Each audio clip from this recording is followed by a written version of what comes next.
C-Y-N-T-H-I-A-L-O-N-G. I am the County Commissioner, Williamson County, representing Precinct 2. So I'm here today testifying on House Bill 1803, which is what I call Austin should be a good neighbor bill. There is lots going on in Williamson County, and we interact with the city of Austin all the time.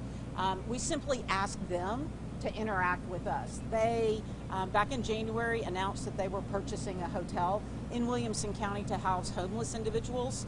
And my comments are not about whether that's a good or bad plan. It is simply to say Austin failed to communicate with local governments, with the county, with the school district, and more importantly, with the surrounding neighbors. Had they bothered to talk to us, they would have known that they are almost a mile away from the closest transit stop. There is no services near there for these individuals. There's no hospital, there's no counseling, there's no job counseling. Williamson County is very different from Travis County, and we don't have the same level of services offered by Travis County. But City of Austin, their staff and their council failed to talk to Williamson County, or they would have understood this. And so we are here today simply supporting Representative Wilson's bill and the companion bill in the Senate filed by Senator Schwertner that says if a city wants to open a facility like this in a county, they need to communicate with their neighbors. Williamson County does that all the time. When we do road projects in the City of Austin, we talk with them. We actually get their approval for the projects we're doing in their city. We're asking them to reciprocate and just be a good neighbor. Questions? As far as the interaction, what are those interactions that you're talking about, that you are talking with the city all the time? What do you deal with? So Williamson County has a very active transportation plan. We are building lots of roads. We've built a number of those in the city of Austin. Before we ever started anything, before we started the planning, we went to the city staff, laid out the plan, asked for their input, got their approval. They made suggestions and changes. We would not have dared to proceed forward in their jurisdiction without their approval. And we've done that for a decade and a half as we've worked on transportation. And they have simply not afforded us that same courtesy. Mayor Adler has come out and said that this is city-owned property. It's theirs to do whatever they want with it. What's your response to that? He certainly can have his opinion, but when that has an impact on other governmental entities, it will have an impact on our mental health outreach team. It will have an impact on our sheriff's department. It will have an impact on our jail. And he doesn't seem to care about that. Other questions? Thank you. Hi, I'm Rupal Chaudhary. My name is spelled as R-U-P as in Paul, A-L. Last name is C-H-A-U-D-H-A-R-I.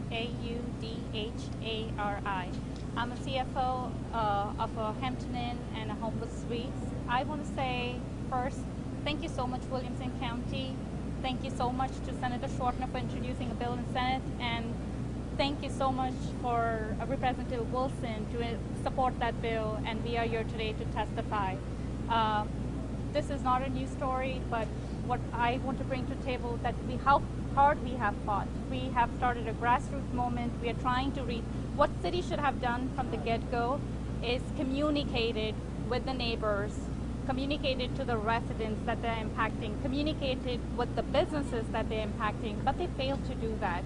In fact, we had to take matters in our hands to educate and bring awareness what city was trying to do in our neighborhood, and we do not agree with that, because if you want to build something like permanent supportive housing, you do need community involvement, you do need community understanding, and you do need to share and address the concerns of the businesses, the residents in the area. You just can't blindside them and think this is okay. So here we are today testifying, and it should not have to be a legislative move. It should not take normal citizens to come together and have a grassroots movement to listen to, for our leaders to listen to us. But that's what it's taking, and we haven't heard from Mayor Adler at all. Only person that has come forward is Mackenzie Kelly, and now Council Member Natasha Harper Madison and Vanessa Frontis are willing to take our comments and listen to us. But still, it has taken a lot more effort from our side. It's been 3 months of nonstop work to try and communicate and get them to listen. And I am just it's beyond my understanding. Why would it have to be such a big effort when at the first you would have initiated the dialogue? So that's where we are at. And we filed a lawsuit. We are still protesting. We are having another protest on April 11th, Sunday, 2 o'clock, right outside Candlewood. We will not stop fighting until city does not listen to us. So thank you so much.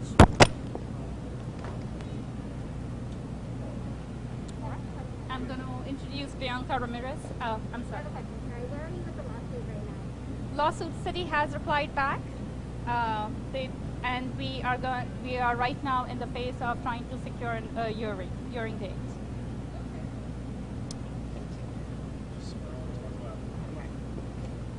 Hi, my name is Bianca Ramirez. That's spelled B-I-A-N-C-A, last name R-A-M-I-R-E-Z. I'm a resident of Anderson Mill neighborhood. My husband and I, we've sacrificed and worked our way out of poverty to try and provide a better life for our boys. And we did so by buying a house that is right behind Candlewood Suites in the hopes that we could provide a better life for our boys. Unfortunately, we've realized how much the city has failed to even take care of its citizens. We are having to deal with the fallout of removing the ban. Before there wasn't, we wouldn't notice any homeless backpackers in our neighborhood, but I want to say in November, we purchased our home in August. In November, we noticed homeless backpackers gradually making their way into our neighborhood, camping behind our house, kicking in the pickets of our fence, leaving trash and human excrement behind our lot. And neighbors even post photos on next door of hypodermic needles left across from Noel Grisham Middle School. And they've even stated that they've seen homeless people sleeping there and they have found the needles afterwards. It doesn't matter if these needles are for medical use or not. To a curious child, it's still dangerous. I'm here because the city has failed to even protect its own citizens here, or even help our unhoused campers by keeping them safe and removing them from under unsafe overpasses or from sidewalks. City is just not listening to us.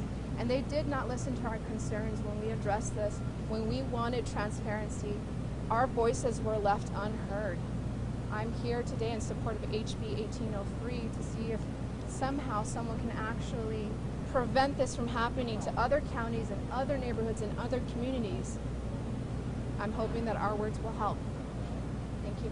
I'm going to introduce County Commissioner Bill Gravel. Can you spell your name for us real quick? Sorry. Which part? My first name or last name? Both. So B as in boy, I-A-N-C-A, last name R-A-M-I-R-E-Z, so that's Bianca Ramirez. Good afternoon. My name is Bill Gravel, and I'm honored to serve as the Williamson County Judge. You spell that G-R-A-V-E-L-L.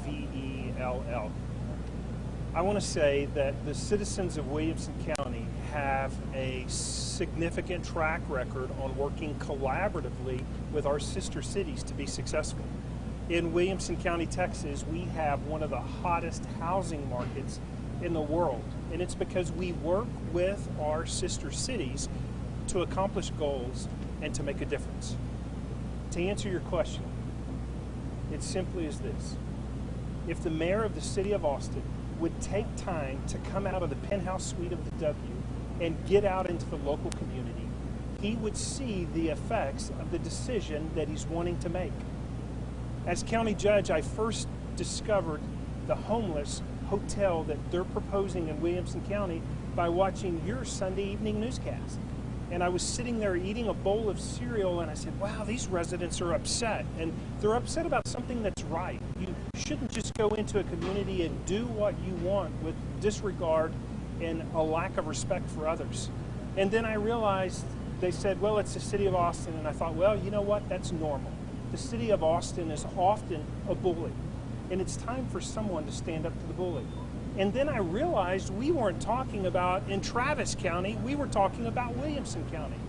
And so I just want to say to the City of Austin leadership, not one of you has taken the time to call the Williamson County judge to have a conversation about what you desire to do in our community.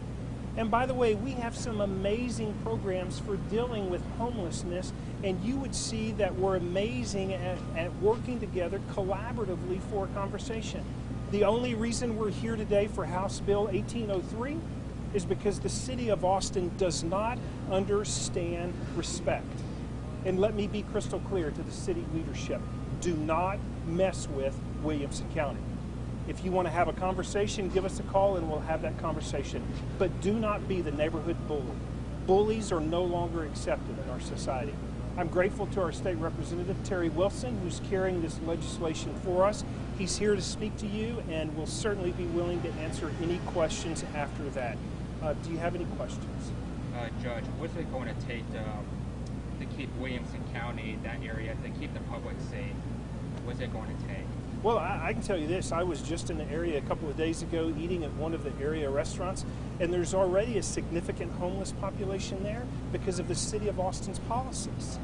And really what the city of Austin's policies are is let's run the homeless out of downtown and let's push them into the further regions of the community in our county and out of our county. What it's going to take for us to keep our residents safe is we're going to have to add additional law enforcement.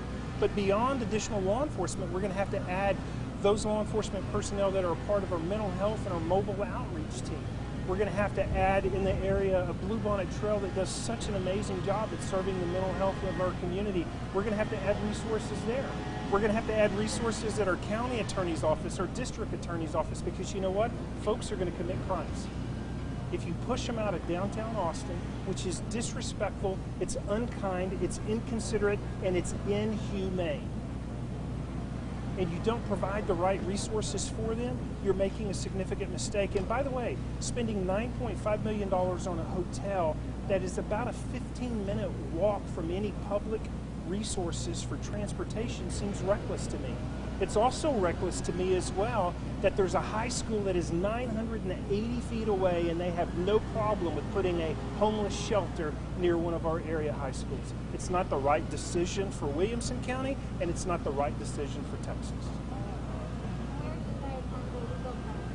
I can tell you this, Williamson County has been very gracious. We have offered many olive branches of conversation, and not one of those calls for conversations has been reciprocated. And I just want to be unequivocally clear. If you do not reach out to our olive branch, we will reach out to you. Judge, if you have a message to Steve Adler, what would you like to say to him? What I'd say to the mayor of Austin is come out of your Crystal Cathedral and come out to America and see the decisions that you're making and how they're harming the local citizens. Prior to this project, how often would you say you are working with City of Austin leadership, in that collaborative way? Oh, I think we work with City of Austin leadership, and it's gone really successfully in the area of transportation, and that started I've only been county judge for 2 years, but that started many years before I became county judge. But that's not a conversation we have just with the City of Austin. That's a conversation we have with Ground Rock, that we have with Cedar Park, that we have with Leander, that we have with Thrall, Thorndale, Gerald, Georgetown, Hutto, and Taylor. That's how you work in a family, is you sit down at a table and you talk together. You don't sit up from on high and issue edicts that are devastating for the people. Is homelessness equivalent to criminal activity? Are they the same thing? What I would say is this, is that in dealing with homelessness, we have found that we have to be prepared to take care of the mental health resources that are necessary, and we have to understand that with some that are involved in homelessness, that there are addictions. And by the way, Williamson County has some amazing pretrial intervention programs to help defendants get on the right track. But you know what? The City of Austin would never know that because they never ask us that question. All right, I want to let Representative Terry Wilson speak, who's an amazing state representative, and then we're going to have to sneak inside to go speak on this particular bill. Representative. Thank you, Judge. I appreciate it. Hello, everybody. I'm Terry Wilson, TerryWilson, serving the people of House District 20. That's Burnett, Williamson, and Milam County. Glad to have you today. Look, at the end of the day, the best laid plans are along the lines of transparency and communication. And that's what House Bill 1803 does. It essentially says everything what the commissioner and the judge laid out. At the end of the day, come before the commissioner's court, coordinate with the county to ensure that we have things such as job opportunities and help, mental health, just simply health services, transportation, and security for all concerned. Look, I find this a great disinjustice in terms of the people themselves. They're going to be lifted and shifted to an area where there's no services. If this had been planned and coordinated in advance, I think we would have a much better opportunity to serve those people who are in need. I find it very disingenuous. I hope House Bill 1803 kind of gets after it into a sense that we can start taking this issue, the root cause of mental health issues and homelessness, seriously. Thank you. I'm up for questions. So the bill has the county copied the city, or what is the bill do? Say it again. What would the bill do? Has the county copied the city and city copied the county? That would be Yes, absolutely. So the municipality would need to coordinate with the county itself so that they can lay out a plan together to make sure that the services are going to be met, that it is not harmful but helpful to all in concern. Look, Williamson County has a great record in terms of getting after the homelessness issue, and I would say especially mental health. We do not do all that we should on the state. We are working hard. Last two sessions, as you know, we worked on House Bill 13 and 14 that basically work to get our hospitals more geared so that we can treat and help mental illness instead of it where it should be and not in the jails. Look, we rely on communities, communities of interest within our own communities, churches, nonprofit organizations to come help us with the homelessness and help us with the mental health issues that can be sometimes associated with that. But look, when you look at this is about communication.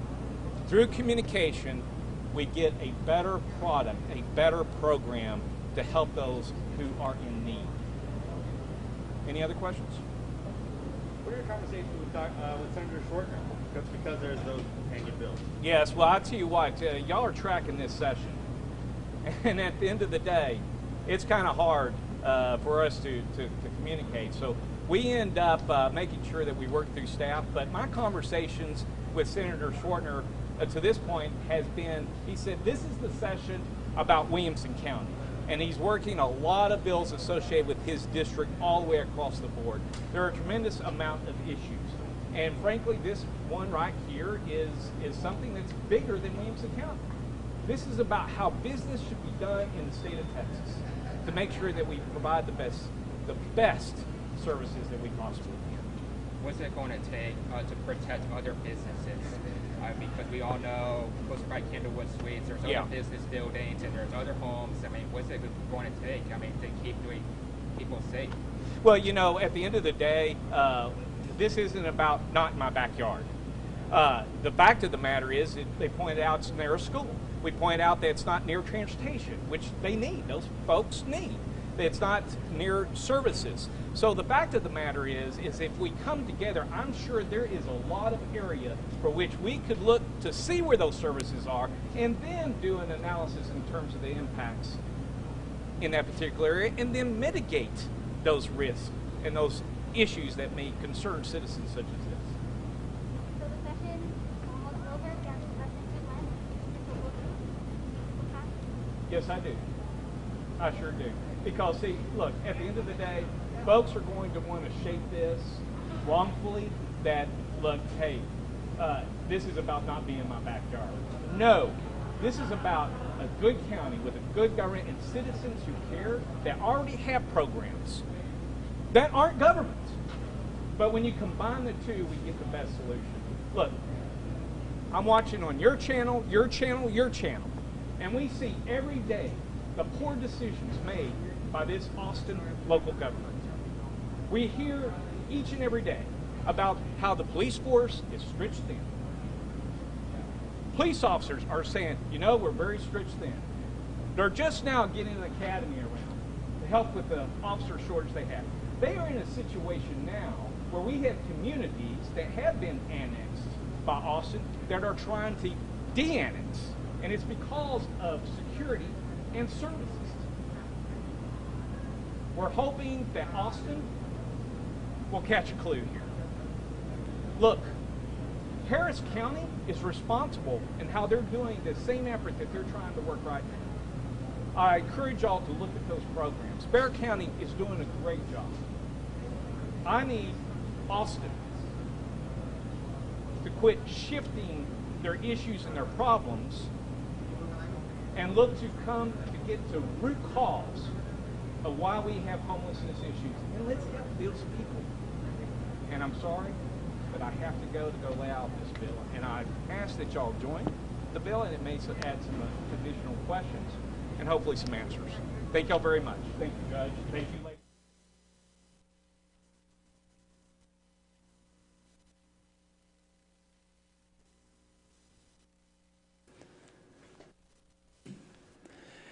Hey there, everybody. Will Dupree in the KXAN Live studio. We just reached the conclusion of that news conference there that you saw with State Representative Terry Wilson, Williamson County Judge Bill Gravel, and Williamson County Commissioner Cynthia Long, along with a business owner and a homeowner in the area up there in Northwest Austin. They are particularly advocating for this bill, House Bill 1803, and if approved, it would require a county's approval if a city purchases a property to house homeless individuals. This is done directly after an action from the Austin City Council to purchase a hotel in Northwest Austin that will eventually house people experiencing homelessness. And they had some strong words there. One of the business owners, Rupal Chaudhry, she and her family filed a lawsuit against the city of Austin, and they are waiting, as she heard just a moment ago, for a hearing to try to get that stopped. She owns 2 hotels that are very near this one that the city bought to convert into housing for people experiencing homelessness. We'll, of course, keep following this and reach out to the city of Austin for its reaction to this particular legislation, so please stay with us for that. The latest coverage is on our website, KXAN.com, and the KXAN News app, so download that on your smartphone if you've not done so already. Thanks again for watching, everybody. I'm Will Dupree here in the KXAN Live studio. We appreciate it. Please, everyone, stay safe and healthy and take care. We'll see you back here another time.